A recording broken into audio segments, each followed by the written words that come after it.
జై శ్రీరామ్. ఈరోజు మన వీడియోలో గురువు గురించి తెలుసుకుందామండి. గు అంటే అజ్ఞానం, రు అంటే మాపడం.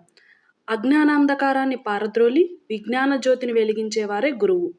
బ్రహ్మ, విష్ణు, మహేశ్వరుల తర్వాత స్థానం గురువుకే దక్కింది. ప్రతి వృత్తిలోనూ ఒక గురువు ఉంటాడు. గురువు చెప్పింది తూచా తప్పకుండా పాటిస్తూ మార్గదర్శకుడిగా ఉండేవాడే శిష్యుడు. పురాణాల్లో గురు శిష్యుల బంధం.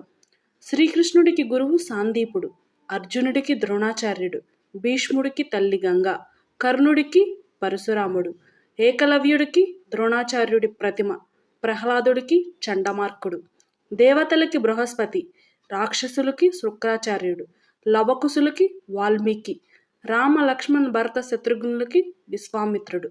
ఇలా యుగాలు మారినా, కాలాలు మారినా, ప్రాంతాలు మారినా గురుస్థానం పదిలం.